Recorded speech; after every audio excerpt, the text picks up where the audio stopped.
संसार का सबसे बड़ा अस्त्र है ज्ञान और उससे घातक शस्त्र है अनुभव। आज से लगभग 2000 साल पहले एक साधारण ब्राह्मण ने अपनी कूटनीति से न केवल साम्राज्य बदले बल्कि इतिहास की धारा को ही मोड़ दिया।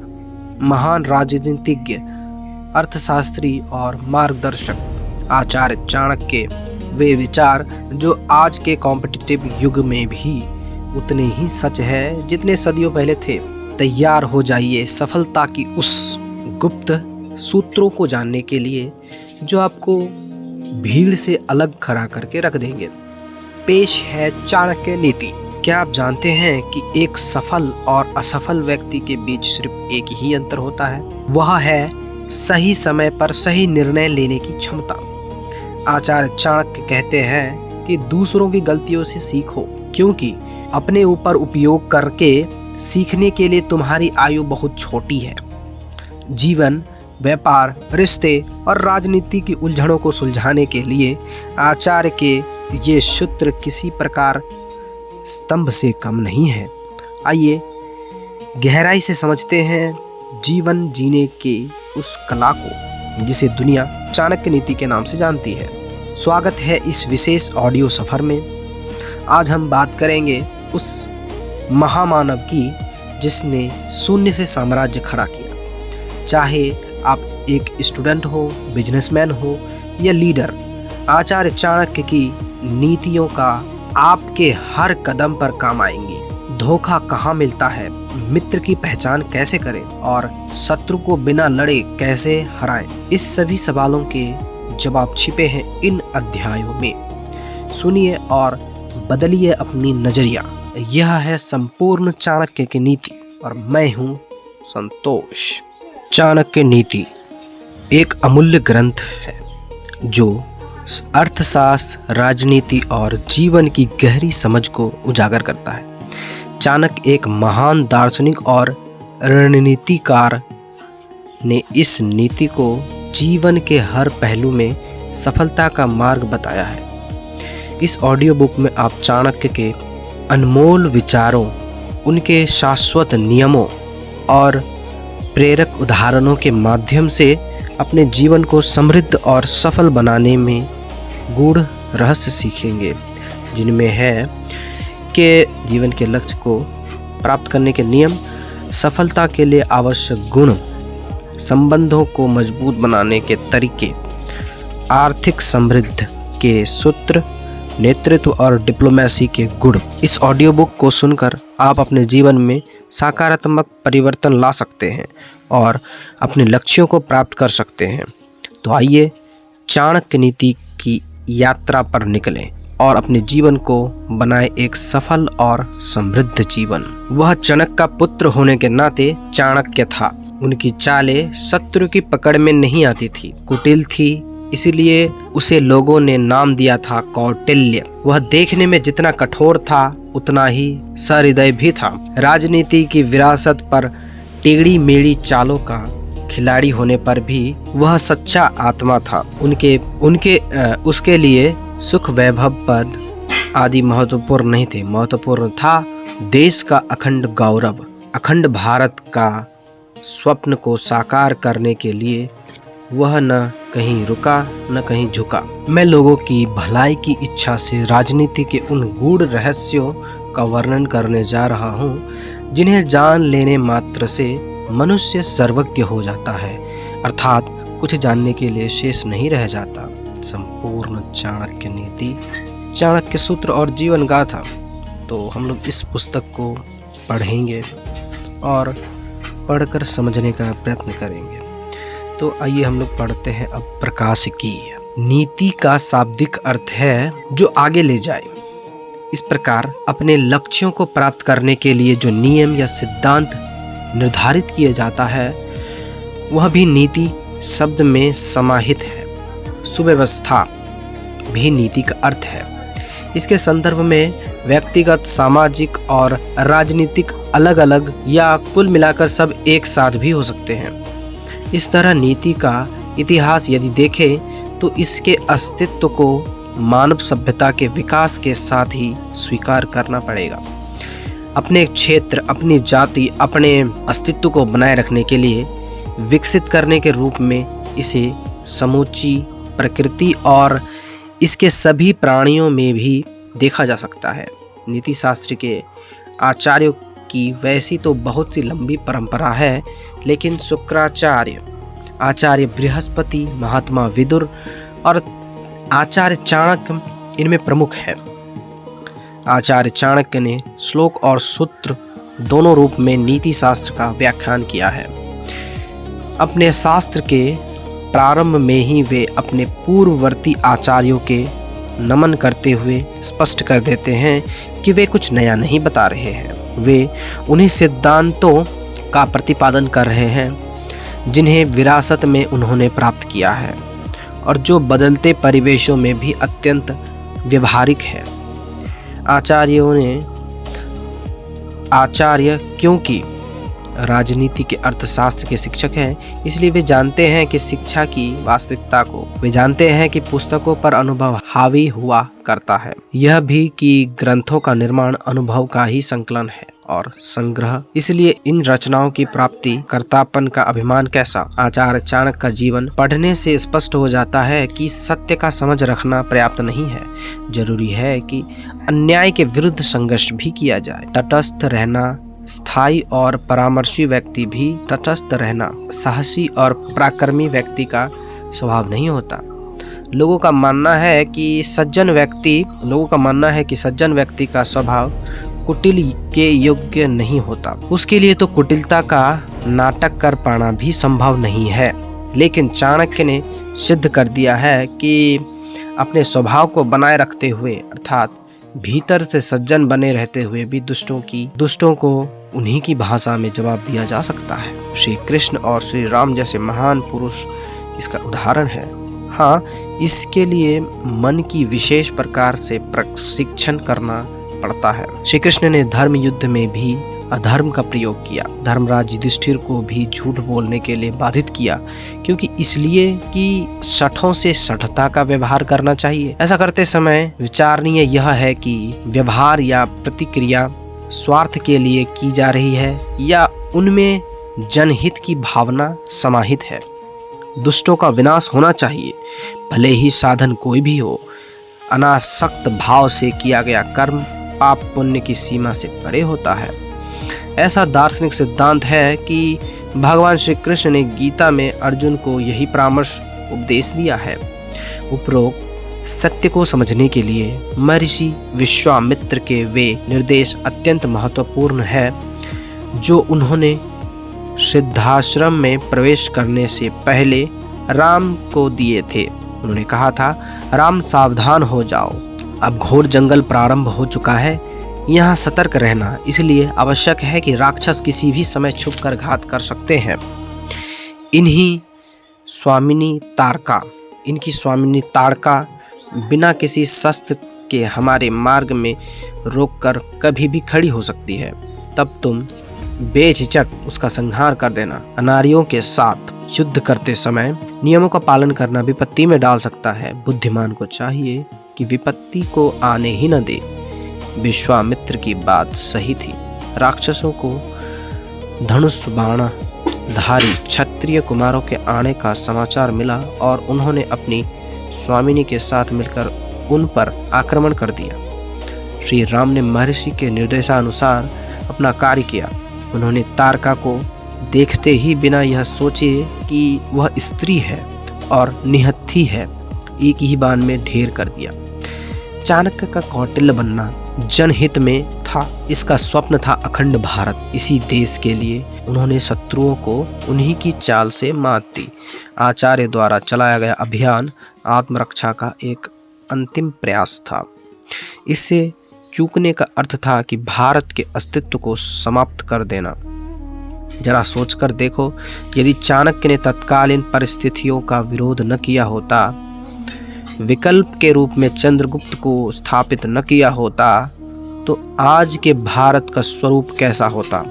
नंद के प्रधान अमात्य को चंद्रगुप्त के साथ जोड़ना और उसे गरिमा मंडित करते हुए प्रधान अमात्य के रूप में प्रतिष्ठित करना आचार्य की अप्रतिम सूझबूझ और हृदय की विशालता का ही तो उदाहरण है। गुणी को गुणों का सम्मान करना चाहिए, उसके लिए व्यक्तिगत मतभेद मायने नहीं रखते। महत्वपूर्ण होता है जनहित। आचार्य द्वारा लिखित नीति शास्त्र के ग्रंथों को पढ़कर लगता है कि बहुआयामी व्यक्ति के पक्षधर थे, इसीलिए उन्होंने वर्णाश्रम के कर्तव्यों की चर्चा भी स्थान स्थान पर की है। नीति में धर्म और आध्यात्म को आचार्य ने पूरा स्थान दिया है। उनकी दृष्टि में राजनीति यदि धर्म से दूर चली जाए तो उसके भटक जाने की संभावना 100% हो जाती है। धर्म नीति को सोच की व्यापकता प्रदान करती है। यहाँ एक बात स्पष्ट रूप से हमें समझ लेनी चाहिए कि आचार्य के समय मान्यताएं और सामाजिक व्यवस्था आज से कई मायने में बिल्कुल भिन्न है। जाति वर्ण व्यवस्था अब बहुत कमजोर हो चुकी है। ग्रंथ में लिखे हुए कुछ शब्दों और मान्यताओं को लेकर स्वस्थ प्रक्रिया करना अच्छी बात है, लेकिन उस संदर्भ में मूल ग्रंथ में घटाने बढ़ाने का दुराग्रह करना हमारी नासमझी को ही प्रदर्शित करता है। इसीलिए कड़वे मीठे तथ्यों को उधेड़ कर फेंका नहीं जा सकता। बदलाव के लिए समझ और धैर्य की आवश्यकता है। इसलिए आज के समय में आपत्तिजनक कहे जाने वाले अंशों को बिना छेड़े उस पर अलग से टिप्पणी दे दी गई है। उन पर आप प्रबुद्ध पाठकों के सुझावों का हार्दिक स्वागत है। श्लोक को याद रखना कठिन कार्य है, लेकिन सूत्र इस मायने में महत्वपूर्ण है। 585 सूत्रों को कंठस्थ करने के लिए यदि रोज 1 घंटा का समय दिया जाए तो 2-4 महीने में उन्हें आसानी से आत्मसात किया जा सकता है। आत्मचिंतन के समय सुगमता से समष्टि पटल पर आ जाते हैं। इसी बात को ध्यान में रखते हुए अलग से सूत्रों को दिया गया है। इसका उपयोग परस्पर बातचीत या कि भाषण आदि के रूप में करके आप व्यक्तित्व की गरिमा को भी लोगों के बीच स्थापित कर सकते हैं। हमें विश्वास है कि इस ग्रंथ के व्यक्तित्व को सुगठित करने तथा निखारने में महत्वपूर्ण भूमिका निभाएगा। चाणक्य नीति। जिस प्रकार विज्ञान में सुनिश्चित सिद्धांतों की खोज की जाती है और उनकी पुष्टि बार बार किए गए प्रयोगों से एक समान प्राप्त निर्देशों से होती है, उसी प्रकार नीति शास्त्र की भी एक सुनिश्चित परंपरा है। इसके निष्कर्ष भी प्रत्येक स्थिति परिस्थिति में एक समान है। इसीलिए आचार्य चाणक्य ने नीति शास्त्र को विज्ञान कहा है। वे इस ज्ञान के द्वारा सर्वज्ञ होने की बात भी कहते हैं। यहाँ सर्वज्ञ का अर्थ है अतीत, वर्तमान और भविष्य का विश्लेषण की क्षमता प्राप्त कर लेना। मन से सोचे हुए कार्य को वाणी द्वारा प्रकट नहीं करना चाहिए, परंतु मनन पूर्वक भली प्रकार सोचते हुए उसकी रक्षा करनी चाहिए और चुप रहते हुए उस सोची हुई बात को कार्य रूप में बदलना चाहिए। बुद्धिमान व्यक्ति को अपनी इंद्रियों को वश में करके समय के अनुसार अपनी क्षमता को तौलकर बगुले के समान अपने कार्य को सिद्ध करना चाहिए। जो लोग एक दूसरे के भेद को प्रकट करते हैं वे उसी प्रकार नष्ट हो जाते हैं जैसे बांबी में फंसकर सांप नष्ट हो जाता है। क्या कर रहे हो? कुछ तो पवित्र है, इन पर क्रोध करना अच्छी नहीं।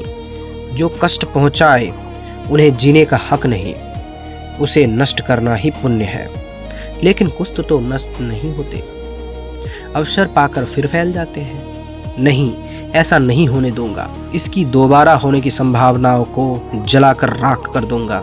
शत्रु को निर्मूल करने का विश्वास करता हूँ। बालक के पैरों में कुश नामक घास चुभी थी, अतः उसे कुश को भी निर्मूल कर दिया। खोद कर उनकी जड़ों में मीठा डालकर बची हुई छोटी जड़ें को भी जला दिया था। उसने योग्य आचार्य ने बालक की छिपी हुई संभावना को पहचान लिया। ऐसा आत्मविश्वास और प्रबल इच्छा शक्ति ही व्यक्तित्व को ऊंचाइयों पर पहुंचाती है। ऐसे में यदि जन संवेदना का पटु मिल जाए तो व्यक्ति इतिहास पुरुष ही बनता है। और ऐसा हुआ भी।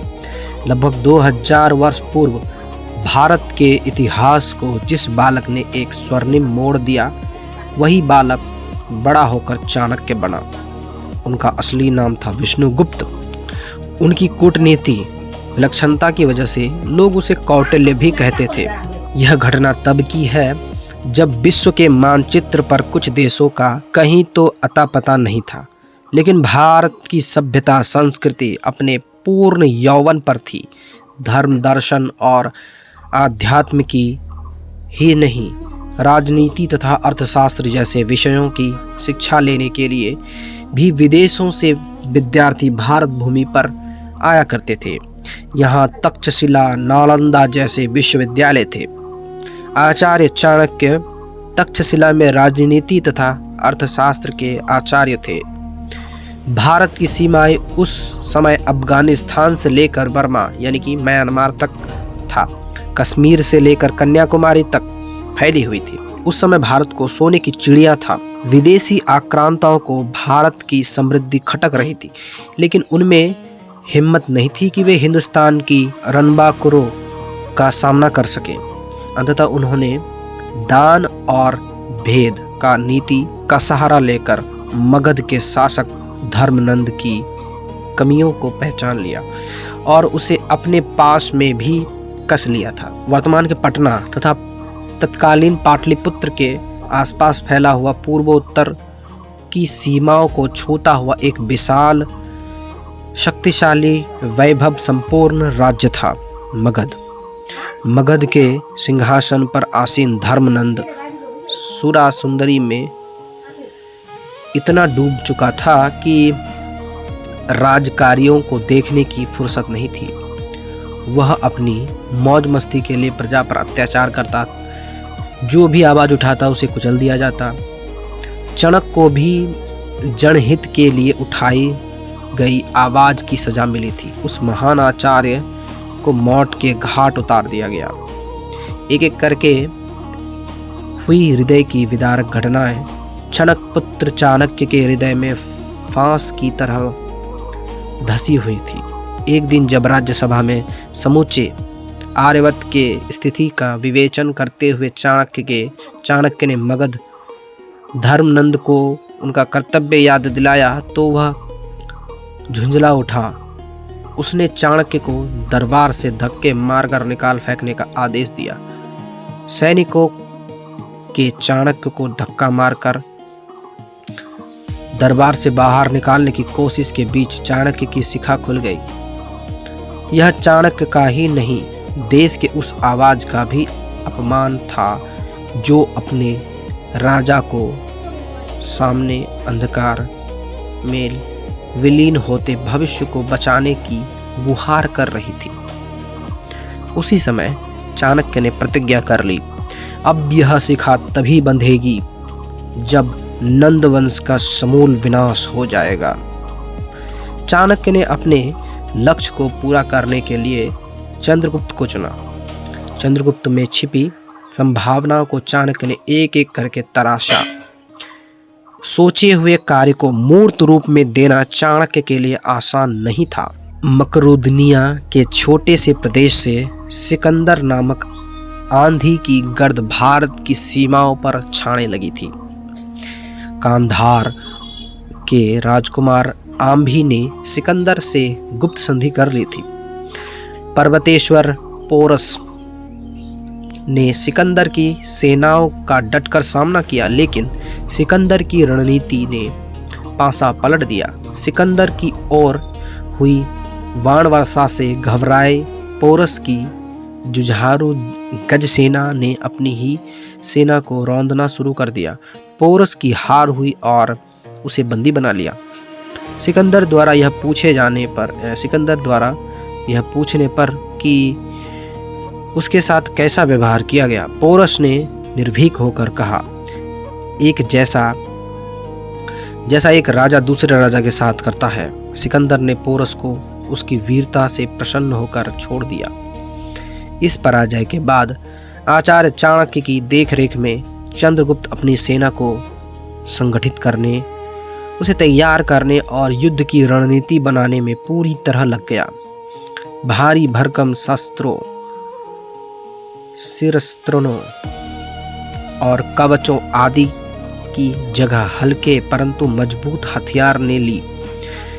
शारीरिक शक्ति के साथ ही बुद्धि, चातुर्य का भी प्रयोग किया गया। चाणक्य की कूटनीति ने इस शक्ति में अमोघ ब्रह्मास्त्र का काम किया। कौटिल्य ने साम, दाम, दंड एवं भेद चारों नियमों का प्रयोग किया और अपने लक्ष्य को प्राप्त किया। नंद वंश का नाश हुआ। चंद्रगुप्त ने मगध की बागडोर संभाली। सिकंदर के सेनापति सेल्यूकस की बेटी हेलेन का चंद्रगुप्त के साथ विवाह हुआ। धर्मनंद का प्रधान अमात्य राक्षस चंद्रगुप्त का महाअमात्य बना। एक बार फिर से भारत बिखेरते बिखेरते बच गया। सिकंदर नाम की आंधी शांत होकर वापस अपने देश चली गई।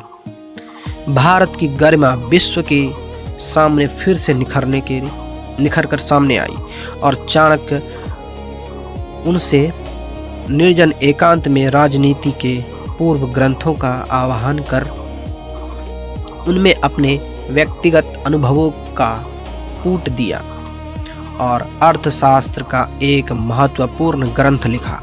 कौटिल्य अर्थशास्त्र नामक यह ग्रंथ राजा, राजकर्मियों तथा प्रजा के संबंधों और राज व्यवस्था के संदर्भ में अनुकर्मणीय व्यवस्था देते हैं।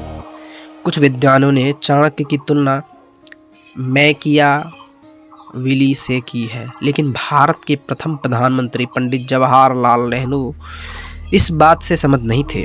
उनकी दृष्टि में चाणक्य की महानता के मैकियावेली के सामने काफी अदने है।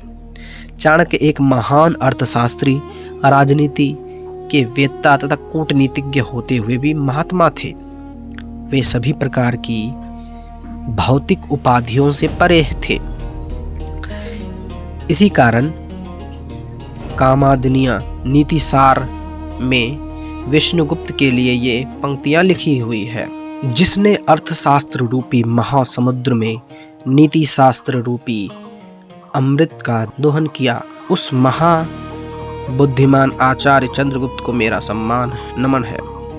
जन कल्याण के लिए जो भी जहां से मिला उसे चाणक्य ने लिया, उसके लिए कृतज्ञ प्रकट की।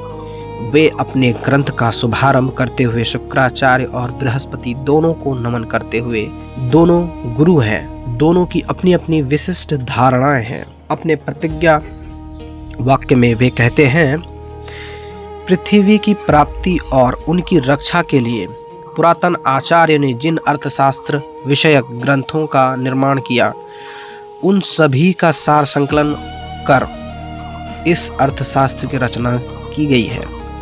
चाणक्य नीति में नीतिसार का निचोड़ है।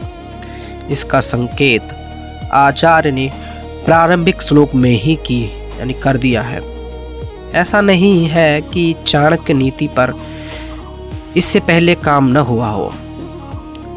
उनके अनेक अनुवाद प्रकाशित हुए हैं।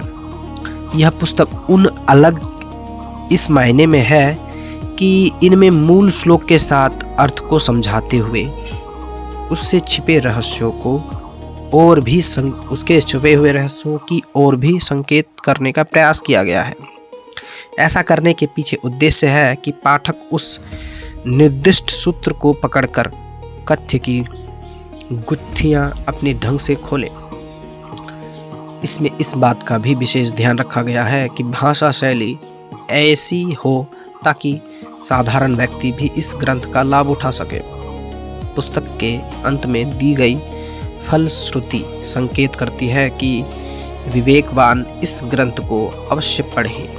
यथा इस शास्त्र को विधि पूर्वक अध्ययन करने के बाद व्यक्ति भली भांति जान लेता है कि शास्त्र में किसे करने योग्य कहा जाता है, किसका निषेध है, क्या शुभ है और क्या अशुभ।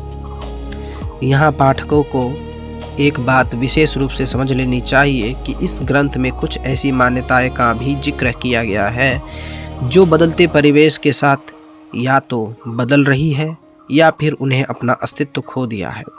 ग्रंथ की प्रामाणिकता को बनाए रखने के लिए मूल रूप में किसी भी तरह की छेड़खानी करना नैतिक दृष्टि से ठीक नहीं है। मूल को यथारूप देने का अर्थ यह कतई नहीं है कि लेखक या प्रकाशक इन विचारों या मान्यताओं से सहमति रखते हैं। इसीलिए पाठक को सही संदर्भों में ही इस ग्रंथ के कथ्य को समझने की कोशिश करनी चाहिए। जैसा करें वैसा ही बरतें। कृतज्ञ के प्रति कृतज्ञता, हिंसक से हिंसा युक्त और दुष्टता का व्यवहार करने पर भी किसी प्रकार का पाप पतक नहीं होता। सिकंदर द्वारा पोरस को मुक्त करना उन राजाओं के गाल पर करारा तमाचा था जिन्होंने पर्वतेश्वर के साथ नहीं दिया। नीति शास्त्र में कही गई बात की व्याख्या एकांगी नहीं होनी चाहिए। इसके लिए जरूरी है कि व्याख्याता को लोक और शास्त्र दोनों का ज्ञान हो।